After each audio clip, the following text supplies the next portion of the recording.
Hi friends, इस topic में आप जानेंगे दाखिल खारिज यानी कि म्यूटेशन, जिसे कई नामों से जाना जाता है। म्यूटेशन, अंतरण या जिसे अमल दरामद भी बोलते हैं, कई जगहों पर ज़मीन की रसीद या जमाबंदी। तो इसकी जो है कई जगहों पर मान्यता जो है वो ख़त्म कर दी है। हम इसमें कोर्ट के ऑर्डर के बारे में जो जितेंद्र सिंह वर्सेस मध्य प्रदेश सरकार सुप्रीम कोर्ट द्वारा जो दिया गया है उसके ऊपर प्रकाश डालेंगे और आपको ये भी बताएंगे कि किन कंडीशंस में दाखिल खारिज यानी कि म्यूटेशन की आवश्यकता नहीं होती है और एक्चुअली म्यूटेशन की आवश्यकता कब होती है, यानी कि म्यूटेशन यानी कि दाखिल खारिज। और दाखिल खारिज जो है उसकी क्या क्या महत्व है, दाखिल खारिज का कहाँ पर महत्व है, कहाँ पर महत्व नहीं है। ठीक है साथियों, सबसे पहले ये देखिए supreme court of India Jitendra Singh versus the state of Madhya Pradesh सरकार। एक चीज़ मैं आपसे और कहूँगा कि कई लोग कमेंट्स में कॉन्टैक्ट नंबर मांगते हैं, तो हमारा कॉन्टैक्ट नंबर वीडियो की डिस्क्रिप्शन में मेंशन किया गया है। ठीक है, आप ये पीडीएफ लेना चाहते हैं, कोई भी कानूनी सलाह लेना चाहते हैं तो आप जो है हमसे कॉन्टैक्ट कर सकते हैं। कॉन्टैक्ट नंबर वीडियो की डिस्क्रिप्शन में मेंशन किया गया साथियों।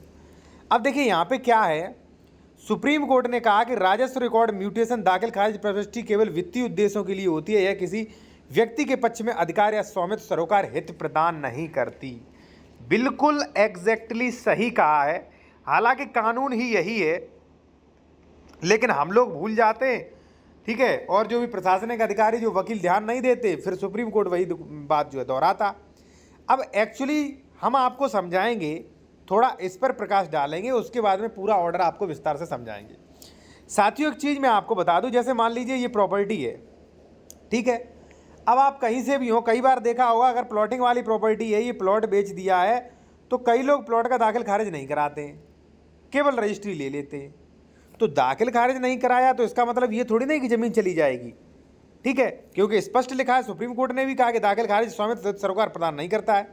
अब साथियों जैसे मान लीजिए मेरी ये ज़मीन थी गाटा संख्या 9, मैंने आपको बेच दी, आपको प्लॉट बेच दिया, आपने प्लॉट ले लिया, ठीक है, लेकिन गाटा संख्या पूरा 9 मेरे नाम है, अभी भी खतौनी भी उसकी मेरे नाम निकल रही है, आपने भी खरीद लिया, आपके नाम रजिस्ट्री है, तो कोई दिक्कत नहीं है, रजिस्ट्री आपके नाम है तो आप उसके मालिक हो। The property transfer act section 54 every mention is very clearly, वो स्पष्ट क्लियरली करता है कि भाई जिस दिन आपने रजिस्ट्री करवा ली उसी दिन आप जमीन के मालिक बन जाते हो। ठीक है, कोई लीगल एडवाइस लेनी है तो वो भी आप दे सकते हो, कॉन्टैक्ट नंबर वीडियो की डिस्क्रिप्शन में हमारा मेंशन किया गया है। ठीक है ना, देखिए साथियों, तो इससे स्पष्ट हो गया कि दाखिल खारिज बहुत ज़्यादा मैंडेटरी नहीं है, लेकिन साथियों मैं आपसे कहूँगा दाखिल खारिज फिर भी आप करवाइएगा। ठीक है, करवाइएगा, क्योंकि आजकल भलाई का ज़माना नहीं है। हो सकता है ये ज़मीन मेरे नाम थी, अभी भी खतौनी मेरे नाम चल रही है, रसीद मेरे नाम निकल रही, तो हो सकता है मैं रसीद के आधार पर किसी दूसरे को बेच दूँ, या कल से मेरे लड़के बच्चे जो हैं वो अपने नाम करवा लें, फिर आपको परेशान करें। परेशान कर सकते, ज़मीन कभी नहीं ले सकते। ठीक है, तो क्या कहा सुप्रीम कोर्ट ने, कहा कि राजस्व रिकॉर्ड म्यूटेशन केवल दाखिल खारिज जो है वित्तीय उद्देश्यों के लिए स्वामित्व अधिकार प्रदान नहीं करती। बिल्कुल सही बात है। अब आप ना समझे हो तो मैं एक चीज़ बता दूं साथियों, दाखिल खारिज, नामांतरण, जमाबंदी, जैसे ये एक्स प्रॉपर्टी है गाटा संख्या 9, तो आपके नाम दाखिल खारिज है तो इसका मतलब दाखिल खारिज एक रेवेन्यू प्रक्रिया है। रेवेन्यू प्रक्रिया यानी कि आज तक उस जमीन का आप लगान पे कर रहे हो। ठीक है, आप लगान पे कर रहे हो इसका, लेकिन स्वामित्व तो है, इस बात की कोई गारंटी दाखिल खारिज नहीं देता है। ठीक है, अब मैं आपको बता दूं, दाखिल खारिज पर पूरा कोर्ट का आदेश पढ़ लीजिए, फिर मैं और भी आपको विस्तार से समझाऊंगा। जस्टिस है हमारे साथ, जस्टिस अनिरुद्ध बोस की बेंच ने कहा, यदि टाइटल स्वामित्व से संबंधी कोई विवाद और विशेष रूप से जब वसीयत के आधार पर म्यूटेशन प्रविष्टि की मांग की जाती है तो पक्ष वसीयत के आधार पर स्वामित्व अधिकार का दावा कर रहा है, उसे उपयुक्त सिविल कोर्ट का दरवाजा खटखटाना चाहिए, सिविल कोर्ट की अदालत में आना चाहिए। ठीक है, ये देखिए स्पष्ट करना चाहिए, उसके बाद ही सिविल कोर्ट के सक्षम निर्णय के आधार पर आवश्यक म्यूटेशन एंट्री की जा सकती है। साथियों यहाँ पे कोर्ट ने स्पष्ट मेंशन कर दिया है, कई बार क्या होता है दाखिल खारिज कर देते कृषि की ज़मीन का। अब जो व्यक्ति को कृषि की ज़मीन का दाखिल खारिज हो गया मेरे नाम, मैंने किसी को वसीयत कर दी, अब वो एक्सपायर हो गया, तो वसीयत के आधार पे जो दावा कर रहा है, खासकर वसीयत के आधार पर, ठीक है, तो उसे देखिए वसीयत के आधार पर भले दावा कर रहा है, यहाँ पे देखिए वसीयत के आधार पर दावा कर रहा है, तो ऐसा नहीं है कि दाखिल खारिज है तो वसीयत भी 100% सही होगी। अगर वसीयत के आधार पे आप मान लीजिए दावा कर रहे हो कि फलाने व्यक्ति के नाम दाखिल खारिज था, उसने मुझे वसीयत कर दी, अब मुझे स्वामित्व दिया जाए, तो दाखिल खारिज स्वामित्व संबंधी अधिकार नहीं वो करता है। उसके लिए आप जाइए कोर्ट में, और कोर्ट में वसीयत को जो है आप रखिए। जब कोर्ट डिसाइड करेगा ये वसीयत सही है कि गलत, इससे मालिकाना हक सिद्ध होता है कि नहीं, मालिकाना हक सिद्ध हो गया, तब वो देखिए आवश्यक, देखिए सक्षम न्यायालय के निर्णय के आधार पर आवश्यक म्यूटेशन एंट्री यानी कि दाखिल खारिज की एंट्री की जाएगी। देखिए होता क्या है एक्चुअली, ये आदेश क्यों देना पड़ा कोर्ट को, वो मैं आपको समझा दूं, क्योंकि हो सकता है आपको इतना समझ में आ रहा हो कि कई बार क्या होता है, ये ज़मीन ऐसा आती है प्रॉपर्टी एक्स, ये मेरे नाम दाखिल खारिज है ए के, मैंने ये प्रॉपर्टी एक्स कर दी बी के नाम, ठीक है। अब बी इसे दाखिल खारिज करवाने आता है कि महोदय कोर्ट के जो न्यायिक तहसीलदार वगैरह होते हैं इनके कि ज़मीन मेरे नाम दाखिल खारिज कर दीजिए।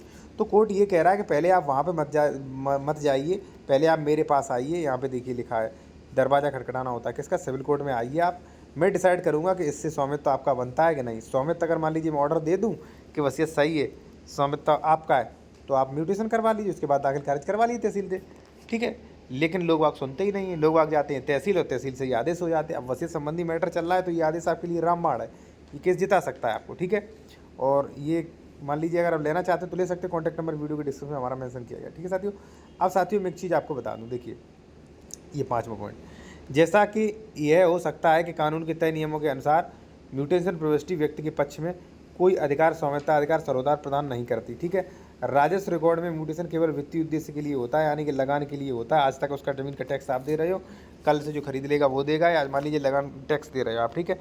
अनुसार यदि टाइटल संबंधी कोई भी विवाद, और विशेष रूप से जब वसीयत के आधार पर म्यूटेशन की प्रविष्टि मांग की जाती है, तो वसीयत के आधार पर टाइटल अधिकार का दावा करने वाले व्यक्ति को, वसीयत के आधार पर जो टाइटल का दावा कर रहा है कि मुझे मालिक बनाया जाए, उसे साथियों कहाँ जाना चाहिए, उसे उपयुक्त सिविल कोर्ट में जाना चाहिए और अपने अधिकारों को स्पष्ट करना चाहिए। बाद में सिविल कोर्ट के निर्णय के आधार पर आपको वो दाखिल खारिज की एंट्री करानी चाहिए। देखिए ये बात तो बिल्कुल सही है, कोर्ट ने भी आदेश दे दिया, लेकिन साथियों हकीकत ये है कि अगर आपने कोई प्लॉट खरीदा है, ठीक है, तो उसका दाखिल खारिज अनिवार्य है। दाखिल खारिज नहीं करवाया तो बहुत परेशानी में पड़ सकते हैं आप। देखिए क्या है कि सन 2004 में एक फ्रैक्शन का नियम था, तब प्लॉट्स का दाखिल खारिज नहीं होता था, ठीक है। लेकिन 2004 में जो है नियम ये ख़त्म कर दिया गया, क्योंकि नया जो है यूपीआरसी कानून लागू हो गया साथियों, ठीक है। तब से फ्रैक्शन का नियम हट गया। अब आप चाहे प्लाट 1 वर्ग मीटर खरीदो, चाहे 2 वर्ग मीटर का, चाहे आप 50 वर्ग मीटर का, प्लॉट्स का दाखिल खारिज साथियों अनिवार्य होगा। आप ऐसी गलती मत करें कि प्लॉट्स का दाखिल खारिज मत करवाएं। दाखिल खारिज साथियों जरूर करवाएं। अगर आप दाखिल खारिज नहीं करवाओगे तो खतौनी वगैरह नाम उसी का बना रहता है जो पुराना मालिक था, और वो मालिक जो है कभी कभी भाई धोखाधड़ी कर सकते हैं, क्योंकि दाखिल खारिज के आधार पर वो ज़मीन किसी को बेच सकते हैं। मान लीजिए वो मर गए तो ज़मीन की जो भी मान लीजिए खतियान वगैरह है वो उनके बच्चों के नाम चली जाती है, फिर वो बच्चे आके परेशान करते हैं। तो भाई दाखिल खारिज जरूर करवाएं। और इससे मैटर कोई भी आपका जुड़ा हुआ है तो आप मुझसे लीगल एडवाइस भी ले सकते हैं, एनी बड़ी आपको बहुत अच्छी लीगल एडवाइस आपको मिल जाए।